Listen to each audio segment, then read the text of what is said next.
heart of the Indo-Pacific, where nations forge alliances and shape destinies, an invisible adversary threatens the burgeoning defense partnership between India and the US, which is misinformation and disinformation.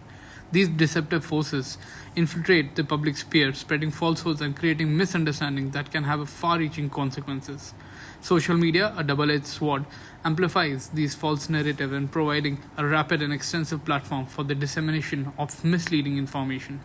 The consequences of such misinformation can be profound, potentially straining diplomatic relations and undermining mutual trust between nations. The strategic alliance between India and the US is more than a mere defense partnership. It is a cornerstone of regional stability and a bulwark against common threats in the Indo-Pacific.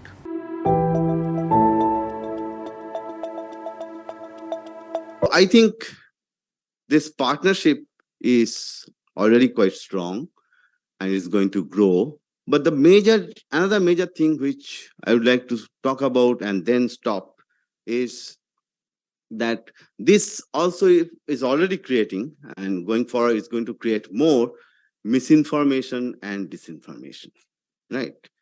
So distorted information, completely misleading information. I'll give you just one example. We are yet to even start negotiating on this Predator drone, if I understand correctly. You just had an MOU, right? But there is this news in the social media, in this age of social media is becoming more and more challenging, that we are buying them at a much higher cost. So Indian Army had to issue a press release to counter that.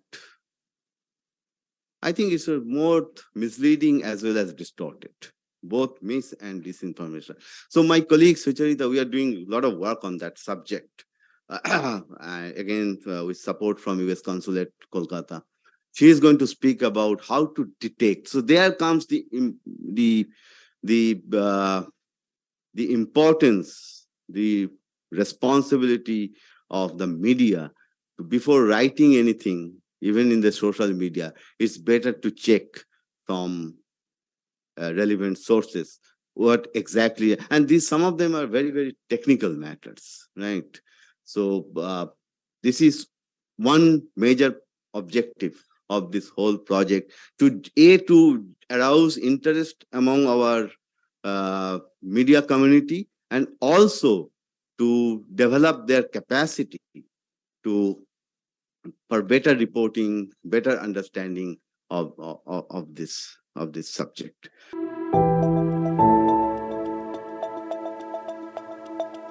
Misinformation is false information without an intent to do a harm. Disinformation is misinformation with an intent to harm an individual, a collective community, or a nation. Now, when so much is happening in one space and so much of information is out there, we have, the age we are living in, we have extreme ease of access to different portals, platforms, information sharing. So we are exposed to a lot of information on a regular basis. Whether this information are authentic or not, the question is, do we do the fact checking before passing that information to a bigger crowd, to our own network? Most of the time, we don't. We become an active or passive actor in the whole nexus of information disorder. So let's understand the process, how it works. How do we decide on something, or how do we make a conclusion? How do we become judgmental about a situation? On the basis of whatever information, data, facts we have in our hand, at our disposal, right? Now, if the information available to us are unreliable, false, then whatever judgment we derive on basis of those information available to us, whatever decision we make, there is a fair chance that those decisions will be biased. That can distort the balance, and that can also be a threat to individual welfare, collective well-being, and also a threat to the national security interest. This is precisely why the information disorder is a huge concern when we are talking about security and defense partnership between the two of the largest democracies in the world, the US and the India.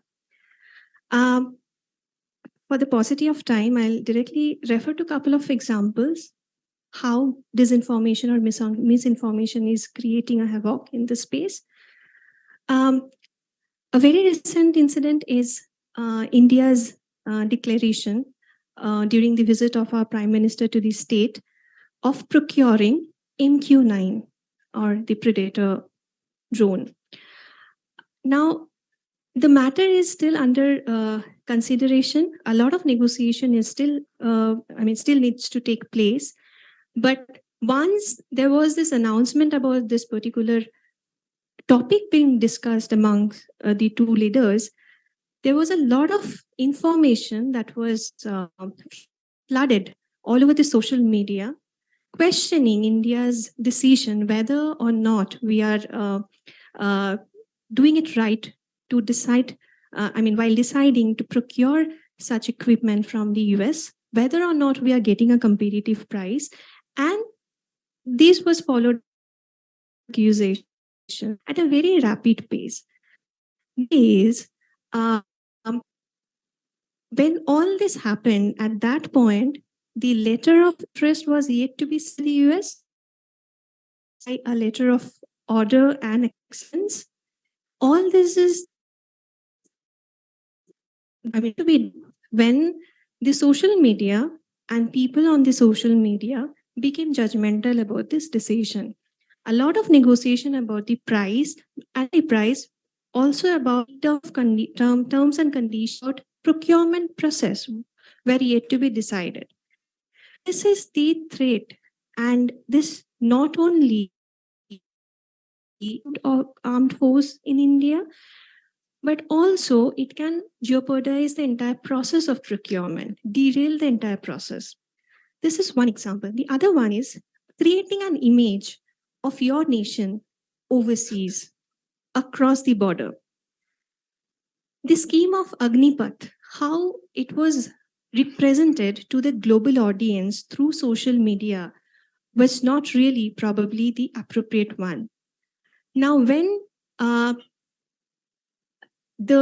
such schemes are looked at in a negative light across the global audience, the image of India that has been created or curated by the leaders so far, very cautiously, that might get hampered, and that is the threat. This is one side of the story. What lies on the other side is with the increasing threat of disinformation, misinformation, or rather information disorder, now the sanction or the patrolling by the government has also increased manifold, which is again a threat because that can jeopardize the freedom of speech. And this is how exactly information disorder can threaten all the peace talks, all the collaboration, cooperation between the two countries to a great extent.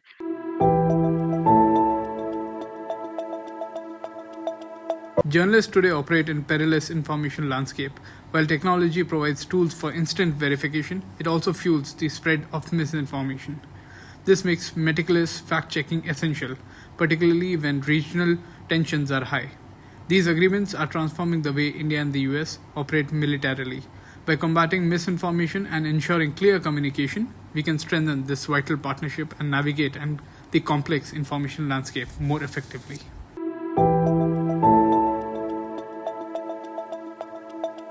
Now, while we are talking about new technologies, defense pacts between India and the US, there's also a growing threat of misinformation being circulated regarding ties, especially US-India defense and security partnership, especially with the advent of social media where everything is just a click away on your cell phones. It has become almost effortless to spread misinformation at today's day and age. And it can be way more lethal and dangerous when it concerns two countries.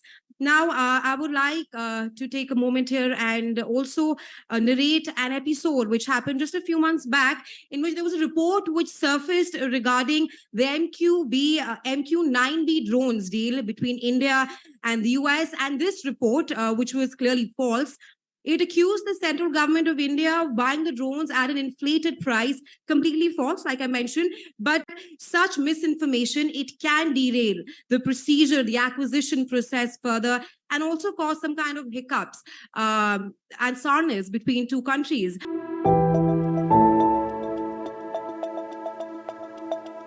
The technology bit is, of course, very tricky. We are seeing the advent of new age warfare. Everyone talked about hybrid.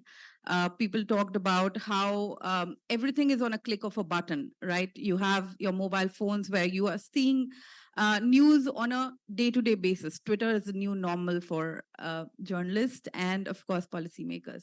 So a lot of information that's trending on Twitter, we look at it ideally, maybe sometimes with a pinch of salt as journalists. I have a lot of journalist friends here where disinformation becomes a very critical topic, where we're always struggling if this news is correct, how to actually delve into the background of the news, what the news source is. So it's a new world. Of course, the elephant in the room is China. We are looking at a troubled relationship with our neighbor Pakistan, who's been backed by China as well. So the core relationship of India and US, you have to look into the Indo-Pacific domain. It's a very critical domain which looks into a range of aggressive moves by China. The country has been very much at the forefront in the Indo-Pacific, making a lot of strides. I mean, Philippines is one case. We're looking at things on our border. And we see things on ground, but at the same time, things are also happening online. There are a range of companies that are tracking what's happening in the geostrategic space. The geoimagery that comes in at the LAC is an interesting space to actually watch. Purely because it's real time. We are seeing what's happening on the border real time. And as journalists sitting out of here in New Delhi, we actually have to verify a lot of facts. And the tech companies which are actually doing this real-time imagery sharing are becoming very critical to ensure that we are actually getting the real-time information about what's happening.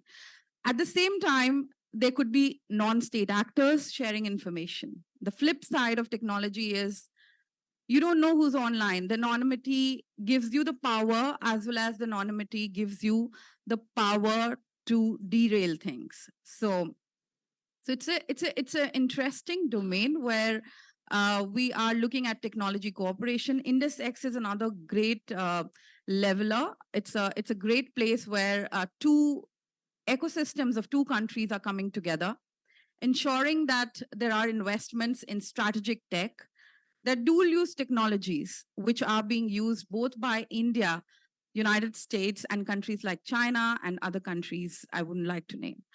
So it's an interesting space where countries are using technology as a tool for their geopolitical ambitions.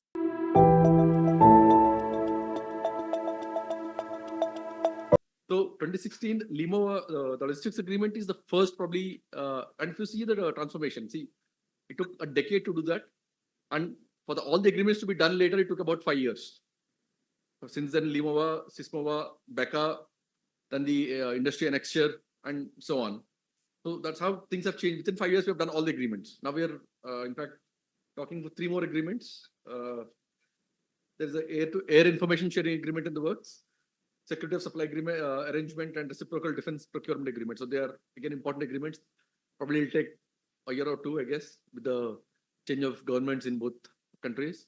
So Limova, how it has changed. Limova has fundamentally transformed the way militaries were operating.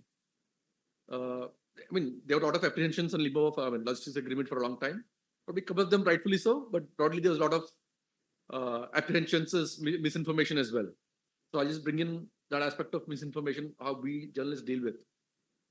There are apprehensions that, it will be intrusive, you're giving all away all your bases. No, it's just a bookkeeping agreement, simple.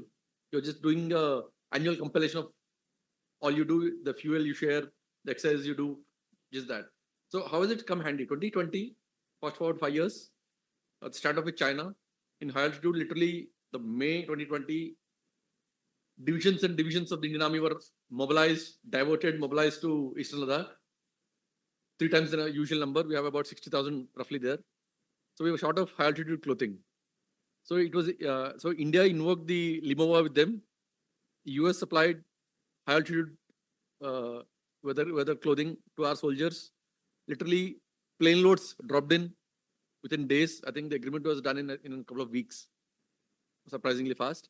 And again, the funny part is many of them were oversized because the US generally they are big stature. So for us, soldiers they were much bigger. But on a more important part, that actually happened. I mean, literally overnight, probably after 62, when US sent us AMX tanks, which were again deployed in eastern sector, probably that level of this thing has not happened.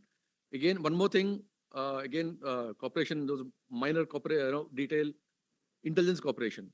Again, 2020. I mean, we have been doing that. It is scaled up quite a bit now. But the example is 2020. We really wanted some of their Chinese strategic movements in the Tibet region. And we kept it vague. We did not get too specific, but we asked for broad geographical data and satellite imagery, and they gave it to us under Becca. It was just shortly after signing Becca, in fact. So these agreements have actually fundamentally transformed the way we operated.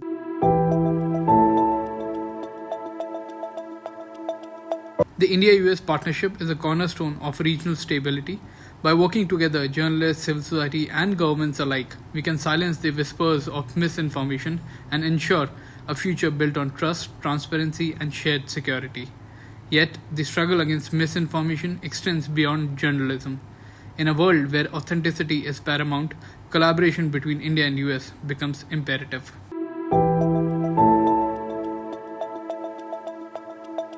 The US and India have never been more interconnected than they are now, whether through the information connection of the internet, through global supply chains, etc. From a person-to-person standpoint, the United States and India are unquestionably interconnected, likely more than ever before. I would be surprised, quite honestly, if nearly everyone there today does not have at least one friend or family member either living or working or attending school in the United States.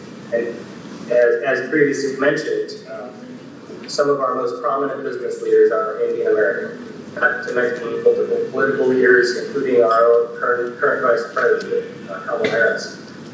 While some have questioned whether and why the United States and India should be partners, I think a better question is not whether we should partner, but what kind of partner will we inevitably be to each other. In the modern environment, no single nation, whether designated by some as a developed country or a superpower, can go it alone and securely stand by itself. With the increasingly interconnected and globalized economy, it should only achieve security, in multiple areas: health, food, economic stability, defense security, by increasingly relying on and working with partners and allies. When we examine the new international order, the Indo-Pacific region plays a pivotal and significantly increasingly critical role. It's clear that when you look toward the future, the Indo-Pacific's prominence in global affairs is only going to intensify. The richly diverse region is home to more than half the population of the world, nearly 2/3 of the world's economy, and 7 of the world's 10 largest militaries. Presently, Indo-Pacific nations, including India, are helping to define the very nature of the international order, with implications for countries far beyond the shores of the Indian and Pacific Oceans. Early last year, in 2022, the White House published the U.S. Indo-Pacific Strategy, highlighted our commitment to work alongside allies and partners to maintain a region that is free and open, connected, prosperous, secure, and resilient. One of the most salient features of this strategy, as I previously alluded to, is the recognition that this goal cannot be achieved alone. As we increasingly see more provocative behavior by some actors throughout the region, from the Taiwan Strait to the South China Sea to the Swahili Coast, testing the norms of responsible international conduct. These work challenges require an unprecedented level of cooperation with like-minded allies and partners, who share in the vision of a free and open Indo-Pacific region. In this particular endeavor, the United States is proud to work alongside India's leadership in South Asia, Indian Ocean, as a driving force of the Quad and other multinational fora, and as an engine for regional growth and development. India has the largest GDP, as previously mentioned, of any major economy, with a young population that helps make India now its country. The United States is steadfast in continuing to build a strategic partnership in which both of our nations work together and through regional groupings to promote stability in South Asia, as well as increased collaboration in new domains such as health, space, even cyberspace, even our economic and technological work, and finally to contribute to a free and open Indo-Pacific.